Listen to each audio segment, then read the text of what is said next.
Hey everybody, Dave Laird here, and now we're going to get into the disassembly of the lower receiver. Now you see on my firearm, I've got my TLR7. You could remove this and fiddle with it, check the batteries, whatever. I'm not going to. And as far as cleaning the flashlight, most I do is just take a Q-tip and I'll run it along the inside of that glass to remove that carbon, and bam. Whatever you use to clean that, you want to make sure it's not abrasive, okay? And there's probably some glass expert that says you should be using silk or something else that's less abrasive than a Q-tip. I'm using a fucking Q-tip, okay? But yeah, if there's some glass expert that wants to leave a comment in there about what's better for the glass, feel free to show me up and talk about the molecular structure of whatever it is that you use. That would be awesome. All right, so let's take this bad boy apart. Okay, you're gonna need one tool. It's just a Glock tool, and I have a really cool Glock tool that helps you disassemble magazines and everything else. And damn it, if I didn't lose it this week, I can't find it anywhere. All right, so the pins get taken out in the same order they're gonna get put back in. Okay, so pin number one is gonna be that top pin, and we're just gonna press down on it. And now I've already swapped out my pins for some metal pins. Not that there's anything wrong with the factory pins. Factory pins are great. But you know, metal pins, I just thought it looked cool that they were stainless steel looking pins. And I think this is the first time I've removed these pins, so they might be a little tight. And you know what the rule is when something's tight. Beat on it. Alright, so we'll brace it with a plastic mag. Personally, I like to use my slide as a hammer, because if I was in the field, camping, hiking, something like that, I like to use what's present. So your slide makes for a pretty decent hammer and allows you to push out that pin. Okay? Boom, there we go. Got that bad boy out of there. And oh, look, it's already clean. Cool. Now, this one's usually a tough one, and the reason for that is because your slide catch can move slightly forward, slightly back. It actually helps retain this pin in one of the little shelf legs. So the easiest way to get this pin out, because you really shouldn't have to beat on it, is lift up on this just slightly. Now, with factory pins, when I lift up on this slightly, and you might have to tug outward or inward a little bit as well when you're pressing on this pin, all of a sudden the pin will just come out. Now this is an aftermarket pin, so it probably has a little tighter tolerances and may not just want to come out like so. But typically on a standard Glock, that pin just falls out.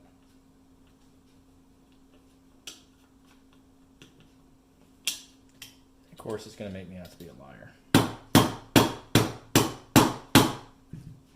Now, I'm paying attention to the give and take I'm getting on this pin. I'm not just wailing on it. This is a tap.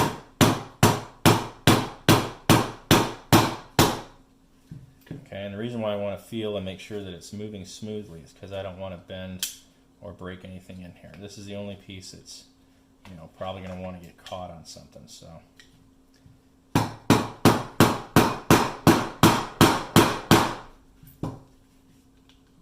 There's no tension on that.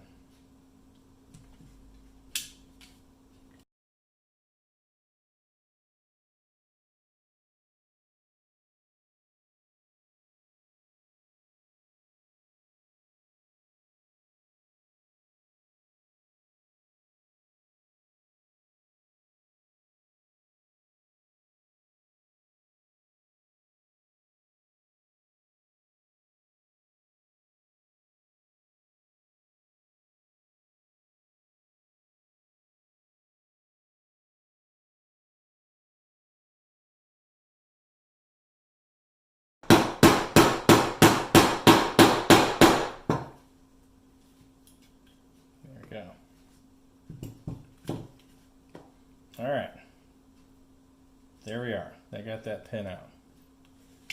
Now, that slide catch, you can just pull back on it and lift it right up and out. So the way this works is that slide catch can help retain this pin by resting into that little notch right there, okay? And then your top pin right here is actually going to decompress that spring, and it also, that spring helps retain this pin so that pin doesn't walk, okay? So things to look at is if these pins ever walk, is whether or not you have this one trapped in this notch and whether or not you have the spring trapped in that notch, okay? So that's that. Boom. All right, last and final pin is this one right here, and again, usually this presses right out. Yay. And you notice there's no grooves on that one, it's just a straight pin, okay? So this one has grooves, that one has grooves, that one does not. Okay, so that's your pins, 1, 2, and 3. Bam. Now, to take this out, first thing we have to do is remove the barrel block. So the way I do it is I hook it underneath here, and I kind of angle my tool on that rail there. Just lift it up enough that you can get this under it. And now with that protruding, you slide that under there, and it's lifting up and forward. So it's kind of going up at an angle that direction.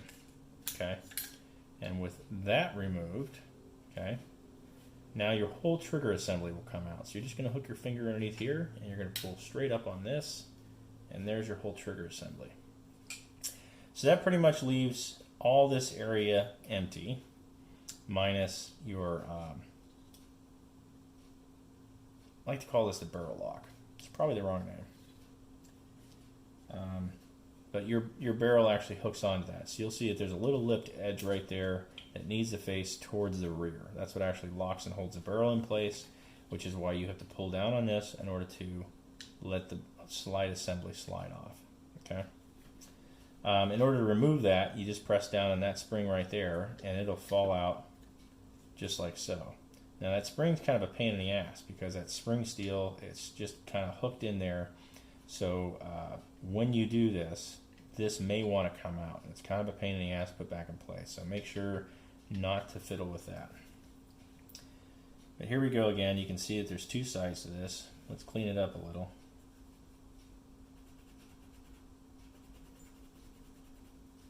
She's got a little wear and tear on her. That looks pretty good. All right. So that side is smooth. That faces towards the front of the muzzle. That side has a hook on it. Okay, and that's literally what the barrel hooks onto and hangs onto, and it's going to go right in that area there. And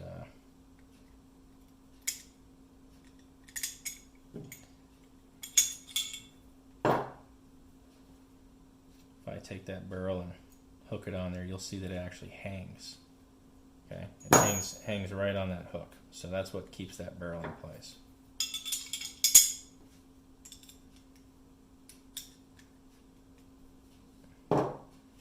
Alright, so that does it for that, and I don't want to lose this, and I don't want to lose my spring, so to install it, making sure the hook faces back this way, I'm going to depress this all the way, and I'm just going to slide that in until she's centered, let go, and then just push on it to make sure she's working properly, and again, I'm looking for that hooked edge. So the rest of this is pretty much all plastic. For you Gen 4 guys, if you want to try and change the, you want to change out your magazine spring, you'll see down inside there that there's a wire, okay? And that wire, you can use a hook to basically guide around the little edge, and that'll allow you to push your slide lock, your magazine release. Gen 3, it only goes out one way. Gen 4 can go out in either direction, but you're trying to get that rod spring. And I prefer using a hook to get that rod spring out of there. There we go.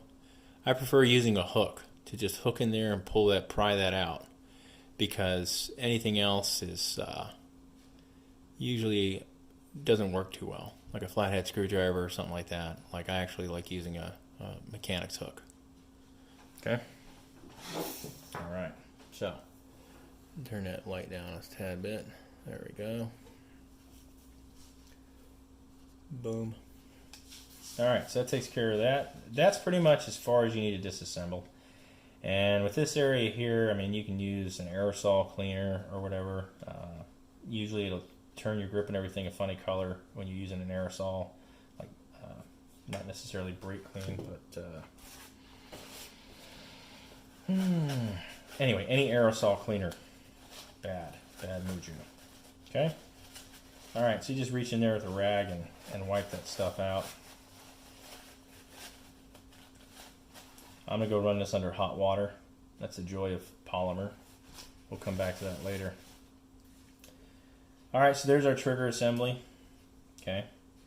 And this little peanut right there, that's what's responsible for pushing up on the firing pin block. So every time you depress the trigger, this bar travels back. This depresses the firing pin block. This drives the firing pin back. And then once it reaches a certain point, it falls. And what determines it falling is that right there. Okay?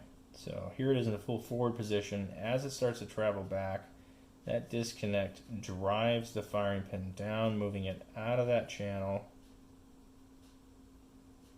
And then the firing pin is released and the gun's fired. Okay? Then the gun cycles.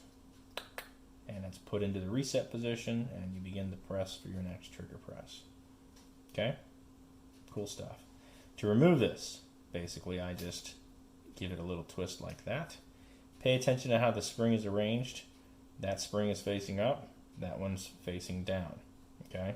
If I want to remove this and put in a ghost disconnect, okay? Cool part about this tool is you can drive it right into that hole, press straight through, and that'll allow you to remove that disconnector. Okay? So all this stuff has to get wiped down. We're going to wipe it down real quick, and then we'll come back and do the reassembly of everything. Okay?